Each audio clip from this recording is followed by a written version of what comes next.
Hello दोस्तों, नमस्कार। आप सभी का स्वागत है अपने यूट्यूब चैनल पॉसिबल क्लासेस में। कैसे हैं आप सभी लोग? आई होप आप सभी लोग अच्छे होंगे, बढ़िया होंगे, अपनी तैयारी अच्छे से कर रहे होंगे।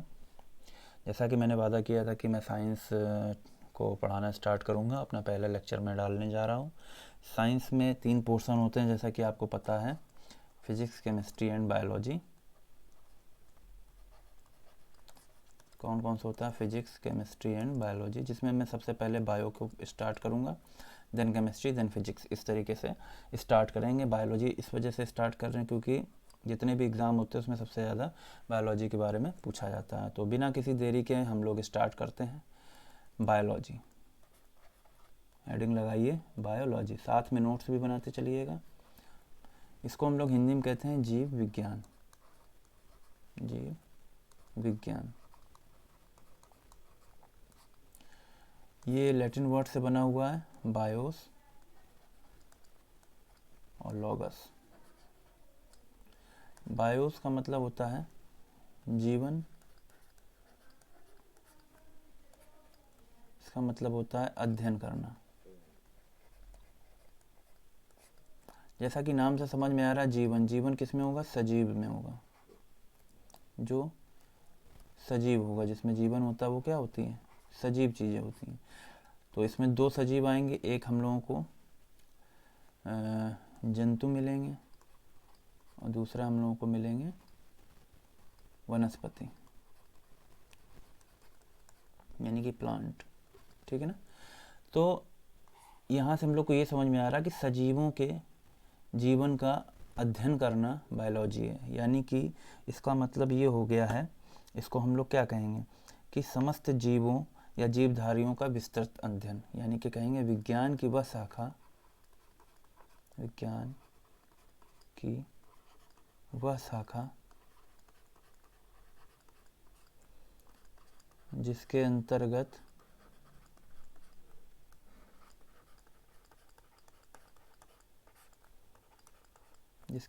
क्या करते हैं? सजीवों या जीवधारियों का, सजीवों या जीवधारियों का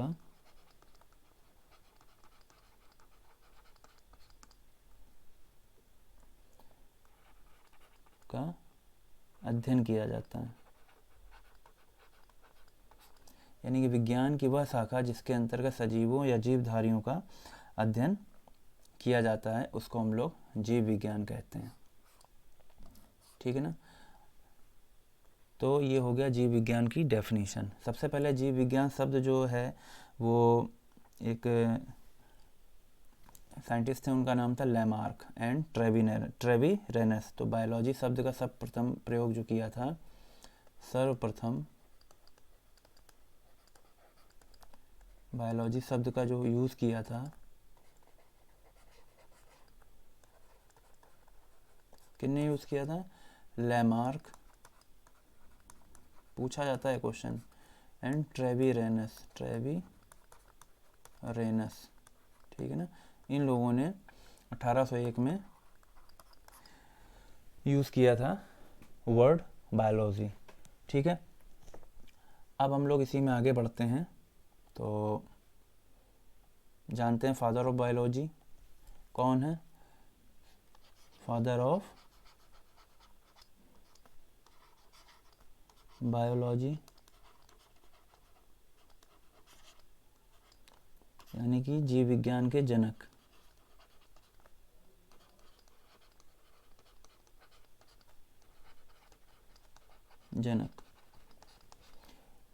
अरस्तु साहब हैं। कौन है? अरस्तु। जीव विज्ञान के भी हैं और जंतु विज्ञान के भी हैं। जंतु विज्ञान के भी जनक कौन है? अरस्तु साहब हैं। इन्होंने क्या किया था? लगभग 500 जंतुओं पर अध्ययन किया है। 500 जो जंतु हैं उन पर अध्ययन किया है और इसका विस्तृत वर्णन उन्होंने अपनी पुस्तक, एक पुस्तक थी इनकी, बुक थी, जिसको कहते हैं हिस्टोरिया एनिमेलिया। क्या कहते हैं? Historia animalia. हिस्टोरिया एनिमेलिया में इन्होंने अपने ये जो अध्ययन किया था 500 जंतुओं की जो प्रजातियां उनमें अध्ययन किया था उसके बारे में इन्होंने इस पुस्तक में दिया है। इसीलिए इनको जीव विज्ञान का जनक और जंतु विज्ञान का जनक कहा जाता है। तो father of biology and father of zoology, जंतु विज्ञान मतलब जूलॉजी, कौन है? अरस्तु साहब है, या कहीं पर ऐसे इंग्लिश में लिखा होगा एरिस्टोटल, ठीक है, इस तरीके से लिखा होगा। इसी तरीके से वनस्पति विज्ञान, वनस्पति भी एक तरीके से सजीव है, तो वनस्पति विज्ञान का जो जनक है, वनस्पति विज्ञान के जो जनक है वो कौन है?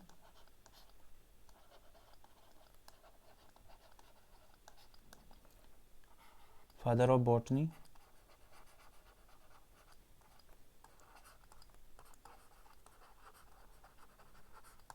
फादर ऑफ बॉटनी कौन है? वो है थियोफ्रेस्टस, थियोफ्रेस्टस,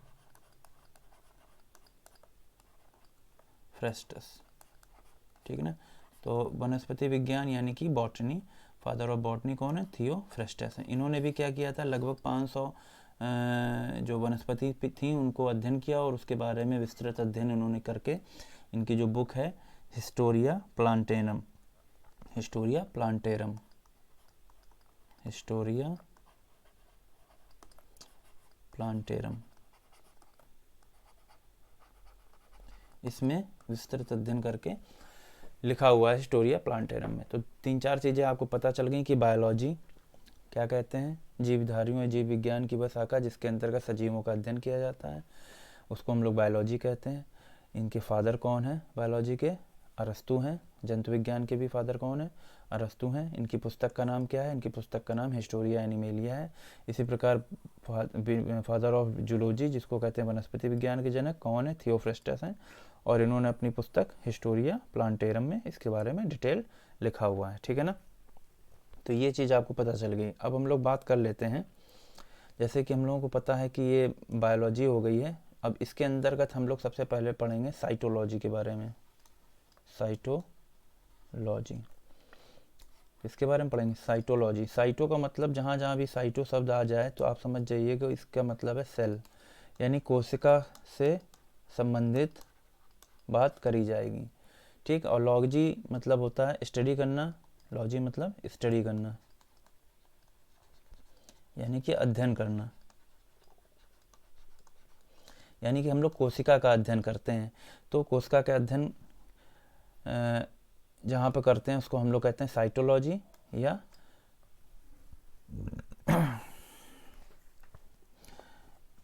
कोशिका का अध्ययन कहलाता है साइटोलॉजी, ठीक है ना। तो इसमें अब हम लोग पढ़ते हैं सेल के बारे में पढ़ेंगे, उसके बाद हम लोग आगे धीरे धीरे बढ़ते जाएंगे। तो हेडिंग लगा लीजिए सेल, कोशिका विज्ञान इसको कहते हैं साइटोलॉजी को। अब हम लोग आगे पढ़ते हैं सेल के बारे में। तो हेडिंग लगा लीजिए साइटोलॉजी, यानी कि सीधी सी बात हो रही कोशिका का अध्ययन, स्टडी ऑफ सेल, कोशिका का अध्ययन,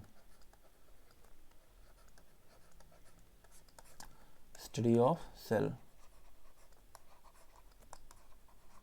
इज कॉल्ड साइटोलॉजी। तो पॉइंट वाइज लिखिएगा। सबसे पहले क्या, रॉबर्ट ब्राउन एक साइंटिस्ट थे जिन्होंने 1665 में सर्वप्रथम कोशिका को देखा था। रॉबर्ट ब्राउन कह रहे हैं, रॉबर्ट हुक जिन्होंने क्या किया था, कोशिका को देखा था। बट ये कोशिका जो थी एक मृत कोशिका थी। कैसी थी? डेड सेल थी, मृत कोशिका थी। उन्होंने कोशिका को देखा था, एक मृत कोशिका थी। और किस में देखा था? एक कार्क का अध्ययन जब कर रहे थे वो, तब उसमें इन्होंने देखा था कि एक सेल दिखाई दी उनको जो कि एक मृत कोशिका थी। इसको इन्होंने सबसे पहले देखा था 1665 में। तो ये तो मृत होगी, तो जीवित की बात करते हैं। जीवित कोशिका का जो अध्ययन किया था वो किया था लीवेनहॉक ने। जीवित कोशिका के बारे में बात करते हैं। जीवित कोशिका का अध्ययन जो किया था सर्वप्रथम जीवित कोशिका का अध्ययन एंटनी वॉन लीवेनहॉक, ल्यूवेनहॉक, नाम याद कर लीजिएगा, पूछा जाता है। सजीव कोशिका का अध्ययन किसने किया था? एंटनी वॉन लीवेनहॉक ने किया था। या एक तरीके से कह सकते हैं इसकी खोज करी होगी तभी तो एंटनी वॉन लीवेनहॉक जो थे, इन्होंने सजीव कोशिका का अध्ययन किया था, जीवित कोशिका का अध्ययन किया था या खोजा था, तो उसके बारे में अध्ययन किया था लीवेनहॉक ने। एक डेड सेल के बारे में सबसे पहले 1665 में रॉबर्ट हुक ने देखा था, उसके बाद उन्होंने पता किया था ये सेल डेड है। फिर इसी में आता है कि अब हम लोग कोशिका के बारे में पढ़ रहे हैं, तो कोशिका के जो सिद्धांत दिए गए हैं, कोशिका के सिद्धांत दिए गए हैं, तो कोशिका का सिद्धांत किसने दिया है, इसके बारे में हम लोग देखते हैं कि कोशिका का सिद्धांत किसने दिया। तो स्लाइडेन और स्वान दो लोग थे, स्लाइडेन व स्वान, खान नहीं है, स्वान है लिखा है। स्लाइडेन, स्वान, कोशिका का सिद्धांत दिया था। स्लाइडेन जो थे ये हमारे वनस्पति वैज्ञानिक थे, यानी कि ये वनस्पति वैज्ञानिक थे, और स्वान जो थे हमारे एक जंतु वैज्ञानिक थे। ठीक है, इन दोनों ने मिलकर एक कोशिका का सिद्धांत दिया था।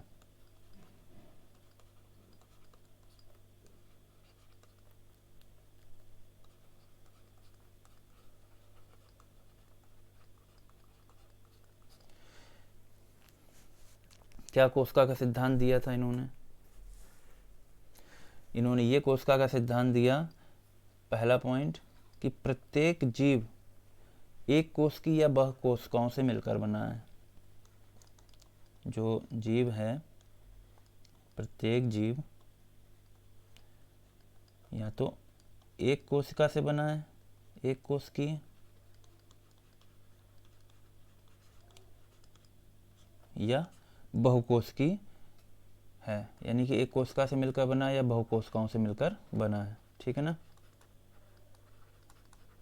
थोड़ा पेन चलाने में अटपटा लग रहा है क्योंकि बहुत दिनों बाद मैं पेन छू रहा हूँ।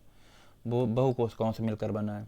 स्लाइडेन एक वनस्पति वैज्ञानिक थे, स्वान एक जंतु वैज्ञानिक थे। इन दोनों ने मिलकर एक कोशिका का सिद्धांत दिया, जिसमें पहला पॉइंट उन्होंने ये बताया कि प्रत्येक जीव या तो एक कोशिका से मिलकर बना है या बहुकोश की, यानी कि बहुकोशिकाओं से मिलकर बना है, यानी कि वो यूनिसेलुलर है या मल्टीसेलुलर है। ठीक है,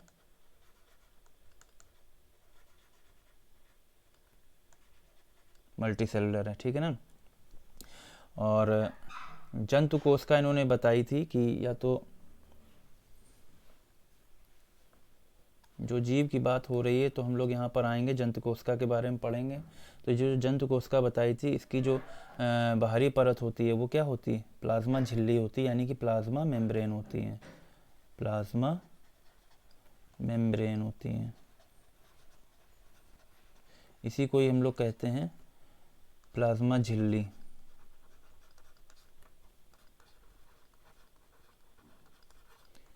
या इसी को कहते हैं कोशिका झिल्ली।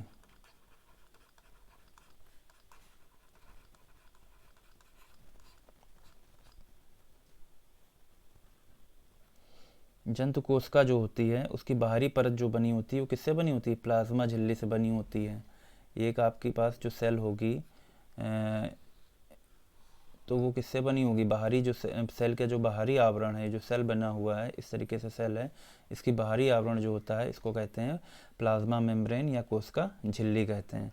ठीक है ना। तो 2 पॉइंट उन्होंने बताए थे कि एक इसमें ये पॉइंट दिया था कि प्लाज्मा झिल्ली होती है, ये एक तरीके से इसको हम लोग कोशिका झिल्ली भी कहते हैं। ठीक है ना। और ये बताया था कि या तो वो एक सेलुलर होगा, एक सेल से बना होगा जीव, या बहुत सारी सेल से मिलकर बना होगा। ठीक है, तो ये पॉइंट उन्होंने दिया था। फिर इसी में ही हम लोग बात करते हैं कि 1855 में विरचाव आते हैं। इन्होंने क्या बताया? इन्होंने ये बताया कि नई कोशिकाओं का निर्माण अपनी पूर्ववर्ती कोशिकाओं से होता है। क्या बताया था? नई कोशिकाओं का निर्माण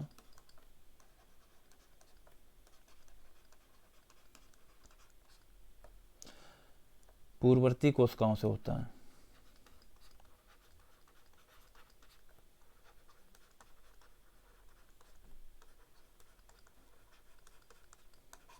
नई कोशिकाओं का निर्माण अपनी पूर्ववर्ती कोशिकाओं से होता है। यानी कि क्या हो रहा है, सेल का डिवीज़न हो रहा है एक तरीके से। ये कोशिका है, इससे दूसरी बनी, तो इसका निर्माण अपनी पूर्ववर्ती वाली कोशिकाओं से हुआ। तो ये दिया था विरचाओं ने, सिद्धांत दिया था 1855 1855 में बताया था कि नई कोशिकाओं का निर्माण जो हो रहा है वो अपनी पूर्ववर्ती कोशिकाओं से होता है। इसी को ही लिखा रहता है कहीं कहीं पर, ओमनी सेलुला ई सेलुला। यानी कि कोशिका विभाजन, यानी कि नई कोशिका से जो मतलब कोई भी सेल बन रही है वो अपनी पूर्ववर्ती कोशिकाओं से बन रही है, यानी कि उसका डिवीज़न हो रहा है, यानी कि सेल डिवीज़न यहाँ पर उन्होंने बताया था। तो 3-4 पॉइंट आपको पता चल गए कि जो नई कोशिकाएं जो बनती है अपनी पूर्ववर्ती कोशिकाओं से बनती है, ये बताया था विरचाओं ने 1855 में बताया था। और जो भी सजीवों की जो कोशिका होती है उसका बाहरी आवरण जो होता है उसको हम लोग कहते हैं प्लाज्मा झिल्ली कहते हैं या कोशिका झिल्ली कहते हैं। और सेल या तो सिंगल सेलुलर है प्रत्येक जीव, या मल्टी सेलुलर है। तो 3 पॉइंट इसमें याद रखिएगा, ठीक है। आज का जो नया सिद्धांत जो आता है वो क्या बताता है, कोशिका का सिद्धांत जो लेटेस्ट है वो क्या बताता है। तो आधुनिक कोशिका का सिद्धांत क्या कहता है, हेडिंग लगाइए, आधुनिक कोशिका का सिद्धांत।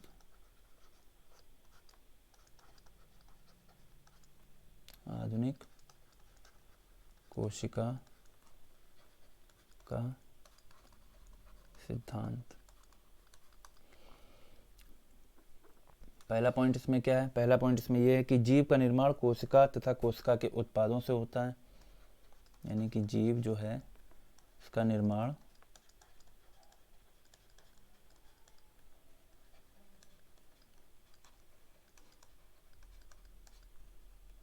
कोशिका तथा कोशिका उत्पादों से होता है।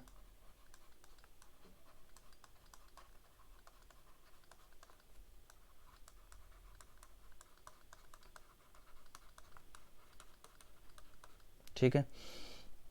हाँ, दूसरा पॉइंट वही है विरचाओं ने जो दिया था कि नई कोशिकाओं का जो भी निर्माण हो रहा है वो अपनी पूर्ववर्ती कोशिकाओं से हो रहा है। नई कोशिकाओं का निर्माण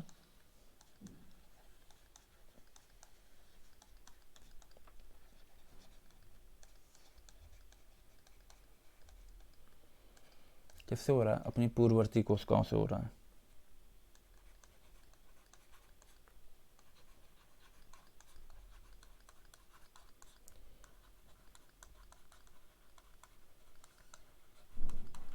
तो नई कोशिकाओं का निर्माण अपनी पूर्ववर्ती कोशिकाओं से होता है। तो विरचाओं ने बताया ही था। तो ये आपको सिद्धांत पता होने चाहिए कि विरचाओं ने क्या बताया है और कोशिका सिद्धांत किसने दिया था, स्लाइडेन और स्वान ने दिया था, ठीक है ना। और अब हम लोग इसी में आगे चर्चा करते हैं कि कोशिका की आकृति किस तरीके की होती है और कौन सी सबसे छोटी कोशिका है, कौन सबसे बड़ी कोशिका है, इसके बारे में हम लोग जानने की कोशिश करते हैं। फिर आगे सेल के बारे में पढ़ते जाएंगे। पहली क्लास है, बहुत ही पेशेंस रख के पढ़िएगा, धीरे धीरे एक एक चीज़ समझ में आएगी।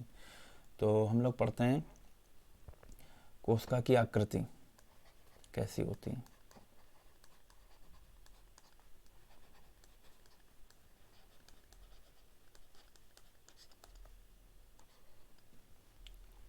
देखिए सेल जो होती है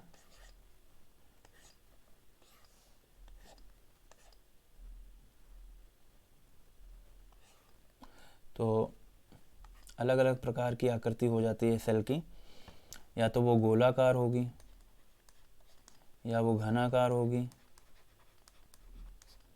है ना, इस तरीके से होती हैं। शाखित होती हैं और लंबी होती हैं, घनाकार, शाखित, लंबी होती हैं। अलग अलग आकार की होती हैं, जैसा कि दिखाते हैं आपको। ये देखें, ये एक स्ट्रक्चर दिख रहा है आपको सेल के बारे में। ये आपको देखो हेक्सागोनल टाइप का दिख रहा है ना। तो गोल आकृति होती है, कहीं कहीं पर क्या होता है कि घनाकार होती है। तो इस तरीके की कोशिका की आकृति होती है। तो इसी में पॉइंट याद रखिए। अब हम लोग पॉइंट वाइज पढ़ते हैं कि सबसे छोटी कोशिका किसकी होती है जंतु में। सबसे छोटी कोशिका,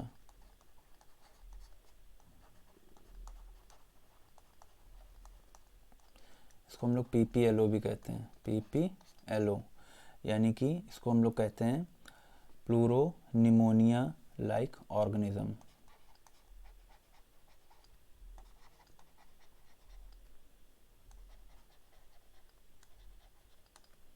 लाइक ऑर्गेनिज्म, ठीक है ना। इसी को ही हम लोग हिंदी में कह देते हैं माइकोप्लाज्मा, माइकोप्लाज्मा, यानी कि हिंदी में अगर लिख के आएगा तो माइकोप्लाज्मा लिख के आएगा कि सबसे छोटी कोशिका का साइज़ क्या होता है। तो आप बताओ मतलब कौन होती है, तो PPLO बोलेंगे। PPLO को फुल फॉर्म होता है प्लूरोनिमोनिया लाइक ऑर्गेनिज्म, और हिंदी में इसको कहते हैं माइकोप्लाज्मा कहते हैं। इसी तरीके से पूछा जा सकता है सबसे बड़ी कोशिका कौन सी होती है, सबसे बड़ी कोशिका, तो याद रखिएगा शुतुरमुर्ग का अंडा,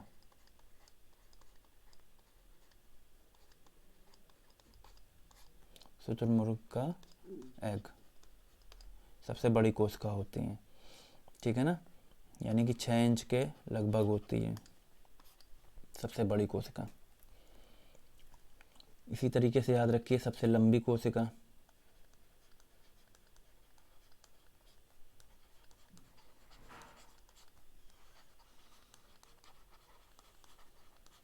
सबसे लंबी कोशिका जो होती है तंत्रिका तंत्र, यानी कि तंत्रिका कोशिका आती है,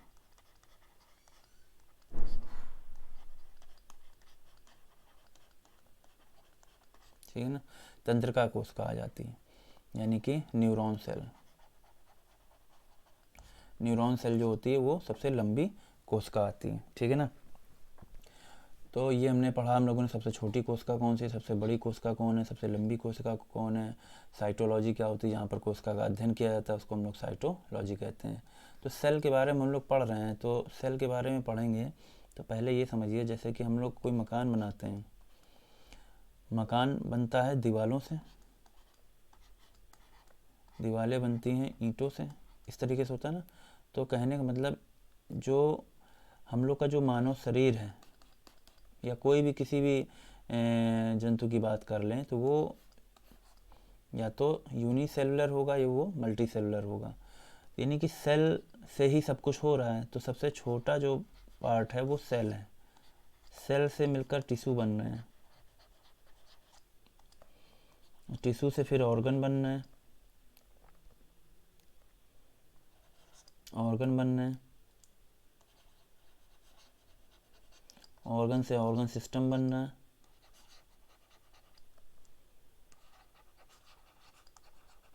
ऑर्गन सिस्टम से फिर बॉडी बन रहा है। कहने का मतलब ये है जैसे कि हम लोग किसी घर में रहते हैं तो सबसे पहले ईंट लाते हैं बनाने के लिए, घर बनाने के लिए क्या करेंगे, ब्रिक्स लाएंगे, है ना, ब्रिक्स से फिर वॉल बन रही है ना, इस तरीके से पूरा रूम तैयार हो जाता है इस तरीके से, है ना। तो वही समझ लीजिए सबसे छोटी इकाई कौन है अपनी बॉडी की, किसी भी जंतु की सबसे छोटी इकाई क्या है, सेल है। तो हम लोग सेल के बारे में क्या जानेंगे, सेल के बारे में यही समझेंगे कि जीवन की सबसे छोटी इकाई, संरचनात्मक एवं कार्यात्मक इकाई जो होती है वो सेल होती है।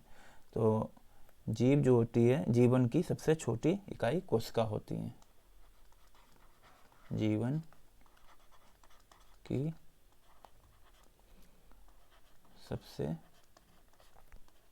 छोटी इकाई, इकाई मतलब यूनिट होती है सेल, यानी कि हम लोग ये कह सकते हैं कि जीवन की संरचनात्मक एवं कार्यात्मक इकाई कौन है, सेल है, यानी कि जीवन की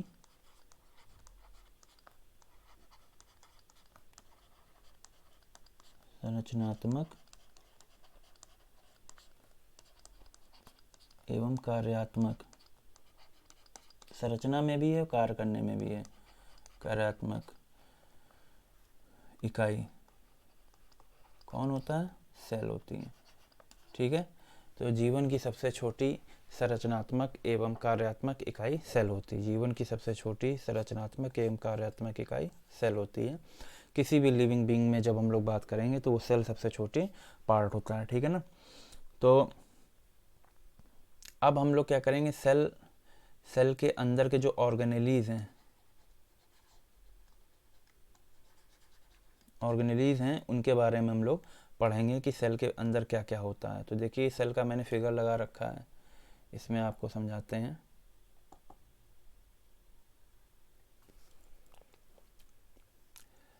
देखें,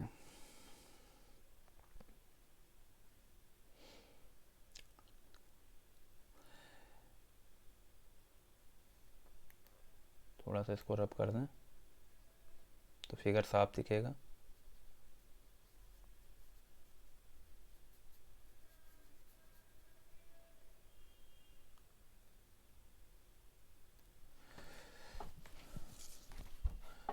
एक सेकंड रुकिए, मैं आपको वैसा दिखाता हूँ दोनों में, यानी कि जंतु कोशिका और वनस्पति कोशिका। चलो पहले इसी में देख लेते हैं। यानी कि ये सेल दिख रही है, इसमें देखिए ये माइटोकॉन्ड्रिया है। पेन चेंज कर लेते हैं थोड़ा सा। ये केंद्रक है, सेल के अंदर का केंद्रक दिख रहा है। सबसे पहले जो बाहरी लेयर होती है, अगर हम लोग बात करते हैं जंतु कोशिका की, कोई बाहरी लेयर जो होती है उसको हम लोग क्या कहते हैं? कोशिका झिल्ली कहते हैं, या हम लोग उसको क्या कहते हैं? प्लाज्मा मेम्ब्रेन या कोशिका झिल्ली कहते हैं, ठीक है ना। इसके अंदर जो भी ऑर्गेनेलीज हैं, इस तरीके से सारे ऑर्गेनेली हैं, ठीक है ना। तो यहाँ पर एक तरीके से प्रोटेक्शन का काम कौन कर रहा है? कोशिका झिल्ली कर रही है। इसके अंदर सारे ऑर्गेनेली होते हैं, जो यानी कि हम लोग कहते हैं कोशिकांग कहते हैं। हिंदी में क्या कहते हैं? कोशिकांग। कोशिका के अंदर के जो अंग हैं उनको कहेंगे कोशिकांग, ठीक है ना। तो कौन कौन से होते हैं इसके अंदर? जैसे कि देखिए गाल्जी उपकरण दिख रहा है ना, और ये प्लाज्मा झिल्ली, ये तो क्या है ना, ये आप लोगों को दिखाई गई है बाह्य कोशिका भित्ति। ये एक तरीके से प्लांट सेल के बारे में दिखाया गया है इसमें। ये प्लांट सेल है। ह्यूमन सेल का स्ट्रक्चर मैंने लगाया है, शायद पता नहीं कहाँ लगाया, याद नहीं है। उसमें आपको क्या दिखेगा कि एक कोशिका झिल्ली होगी सबसे बाहर, उसके अंदर आपको माइटोकॉन्ड्रिया भी दिखेगा, केंद्रक दिखेगा, केंद्रिका भी दिखेगी, है ना। गाल्जी बॉडी होगी, लाइसोसोम होगा, सारे जितने भी पार्ट हैं, जो भी ऑर्गेनेली हैं, वो सब कोशिका के अंदर होते हैं। केंद्रक के अंदर केंद्रिका होगी, ठीक है ना। केंद्रक द्रव्य होगा, है ना। इसके अंदर जो द्रव्य होता है उसको कहते हैं कोशिका द्रव्य। कोशिका द्रव्य जो कोशिका के अंदर है, कोशिका द्रव्य है। और केंद्रक द्रव्य, इसके अंदर जो होगा उसको कहेंगे केंद्रक द्रव्य, ठीक है ना। तो ये अंदर बिखरे होते हैं, ऑर्गेनेली सारे इसमें बिखरे होते हैं। तो कोशिका द्रव्य और केंद्रक द्रव्य को मिला के ही हम लोग कहते हैं जीव द्रव्य बन जाता है। पूरा जो बन जाता है क्या? जीव द्रव्य बन जाता है।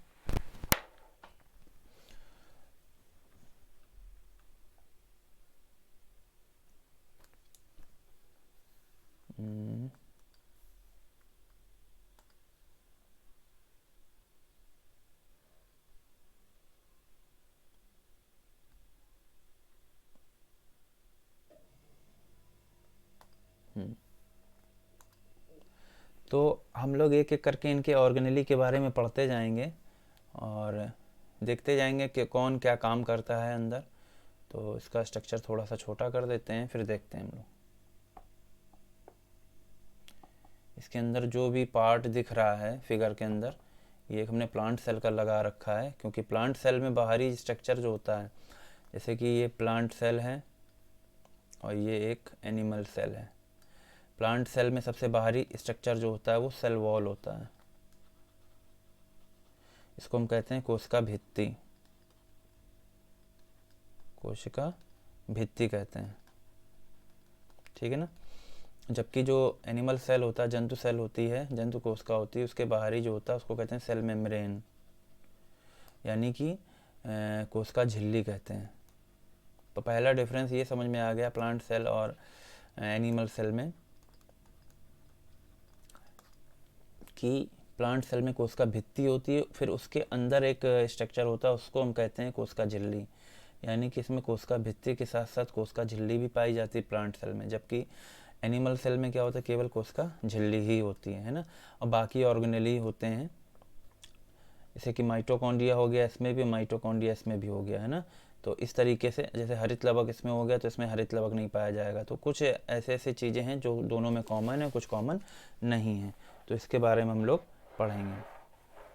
सबसे पहले हम लोग ये समझ लेते हैं कि कोशिका जो है इसका किस हिसाब से हम लोग डिवीज़न करते हैं। तो सबसे पहले जो इसका डिवीज़न करते हैं वो हम लोग केंद्रक के हिसाब से करते हैं। तो ये हमने स्ट्रक्चर आपको एक ऐसे दिखाया था कि कोशिका क्या है, देख लीजिए, ये प्लांट सेल के बारे में है। आगे जब पढ़ाएंगे तो पूरा हम लोग पूरा फिगर दिखाएंगे, उसमें प्लांट सेल का अलग से फिगर दिखाएंगे और एनिमल सेल का में अलग से दिखाएंगे, ठीक है ना। तो पहले समझ लेते हैं डिवीज़न सेल का किस आधार पे हम लोग करेंगे, पढ़ेंगे किस आधार पे हम लोग सेल को।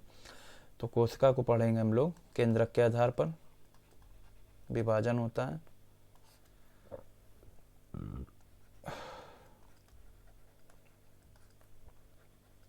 केंद्रक के आधार पर, केंद्रक के आधार पर कोशिका का डिवीज़न होता है दो पार्ट में। एक होता है प्रोकैरियोटिक और दूसरा होता है यूकैरियोटिक। प्रोकैरियोटिक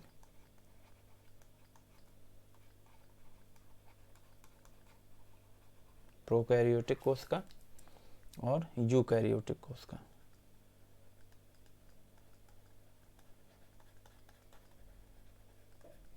प्रोकैरियोटिक कोशिका और यूकैरियोटिक कोशिका। जहाँ पर भी शब्द कैरियो आ जाए तो इससे आप समझ लीजिएगा इसमें यहाँ पर केंद्रक की बात हो रही है। किसकी बात हो रही है? केंद्रक की। प्रो का मतलब ये होता है आभासी, या इसको कह सकते हैं प्राचीनतम, है ना। यानी कि एक तरीके से कह सकते हैं कि यहाँ पर ऐसी सेल होती है जिसका कोई केंद्रक नहीं होता या केंद्रक विकसित नहीं होता है। ऐसी कोशिका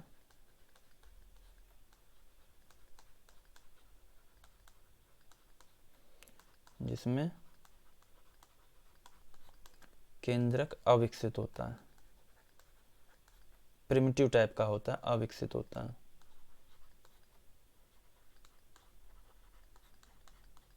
केंद्रक कैसा होगा? आभासी कह सकते हैं, या प्राचीन पुराने तरीके का है, या विकसित नहीं हुआ पूरी तरीके से, तो केंद्रक नहीं होगा एक तरीके से कह सकते हैं, या केंद्रक विकसित नहीं, उसको उस तरीके की सेल को हम कहेंगे प्रोकैरियोटिक सेल कहेंगे। तो इसमें कौन कौन आते हैं इनके बारे में देख लेते हैं। इसमें कौन कौन आता है? इसमें आएगा तुम्हारा नील हरित शैवाल और बैक्टीरिया जो होते हैं वो आ जाते हैं। थोड़ा रब कर देते हैं। तो इसके एग्जाम्पल आ जाएंगे, प्रोकैरियोटिक के एग्जाम्पल होते हैं जीवाणु, नील हरित शैवाल,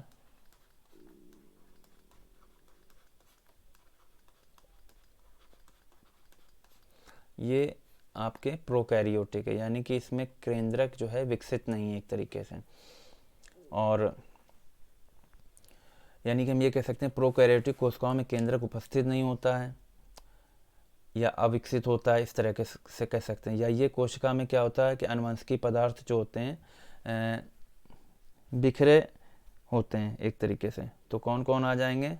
जीवाणु आ जाएंगे, ब्लू ग्रीन एल्गी आ जाएगी, और पीपीएलओ, जिस सबसे छोटे जो कोशिका है, पीपीएलओ माइकोप्लाज्मा जिसको कहते हैं, ये होता है। इसमें जो श्वसन होता है माइटोकॉन्ड्रिया, जो पहली बात तो इसमें अनुपस्थित होता है। तो यहाँ पर श्वसन का जो कार्य होता है इस तरीके की कोशिका में, वो कौन करता है? वो कार्य करता है मीसोसोम करता है। कौन करता है? मीसोसोम। यानी कि जो श्वसन का कार्य करता है वो मीसोसोम करता है, क्योंकि हमने बताया कि ये यहाँ पर केंद्रक अविकसित है और यहाँ पर माइटोकॉन्ड्रिया नहीं पाया जाता है।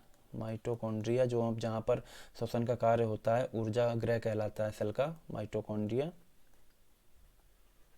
ये क्या होता है? अनुपस्थित होता है। तो यहाँ पर श्वसन जो होता है वो किससे होता है? वो मीसोसोम होता है एक, उससे होता है श्वसन का कार्य, मीसोसोम।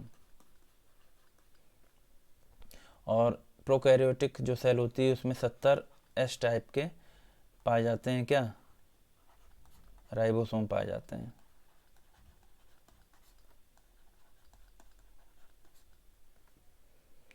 एस एक मेजरमेंट इकाई होती है जिसको हम कहते हैं स्टेडबर्ग नाम होता है, स्टेडबर्ग, ठीक है ना। तो 70 टाइप के राइबोसोम पाए जाते हैं। बैक्टीरिया हो गया, नील हरित शैवाल हो गया, PPLO हो गया। इस तरीके की जो सेल होती हैं वो प्रोकैरियोटिक में आती हैं।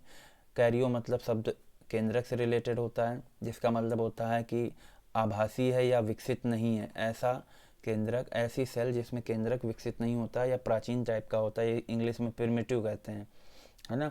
यानी कि इस तरीके की जो सेल में केंद्रक विकसित नहीं होता, और जो भी आपके ऑर्गेनेली हैं वो सीधे ऐसे कोशिका द्रव्य में बिखरे रहते हैं, ठीक है ना, तो डायरेक्ट ऐसे पड़े रहते हैं। तो इसको कहते हैं, इस तरीके की जो सेल होगी वो कौन सी होगी, प्रोकैरियोटिक सेल होगी। इसके एग्जांपल जीवाणु, नील हरित शैवाल, ब्लू ग्रीन एल्गी कहते हैं, PPLO, ये सब आते हैं। और इसमें जो राइबोसोम जो होते हैं वो 70S के पाए जाते हैं, ठीक है ना। अब हम लोग बात कर लेते हैं यूकैरियोटिक सेल के बारे में। यूकैरियोटिक सेल क्या होता है? यू का मतलब होता है वास्तविक, यू का मतलब होता है, इसका मतलब होता है वास्तविक, और कैरियो का मतलब आपको पता ही है केंद्रक, यानी कि केंद्रक जो होता है वो वास्तविक होता है, यानी कि केंद्रक विकसित होता है। तो यूकैरियोटिक कोशिका में सुव्यवस्थित केंद्रक पाया जाता है। केंद्र कैसा होता है? वास्तविक होता है, यानी कि सुव्यवस्थित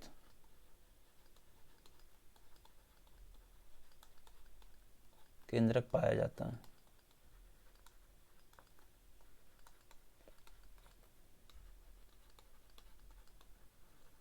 ठीक है, और सुव्यवस्थित केंद्रक है, और इसके अंदर जो होंगे माइटोकॉन्ड्रिया, जो भी ऑर्गेनेली होंगे ये सारे पाए जाते हैं। तो श्वसन का जो कार्य करेगा वो कौन करेगा? यहाँ पर श्वसन का कार्य यहाँ पर माइटोकॉन्ड्रिया करेगा।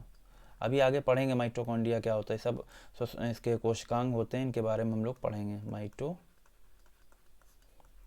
श्वसन का कार्य करता है, और इसमें 70S एंड 80S दोनों टाइप के राइबोसोम पाए जाते हैं। राइबोसोम जो होते हैं 70S और 80S दोनों टाइप के पाए जाते हैं। एग्जाम्पल इसमें आ जाएंगे आपके, जंतु आ गए, जंतु कोशिका, पादप कोशिका,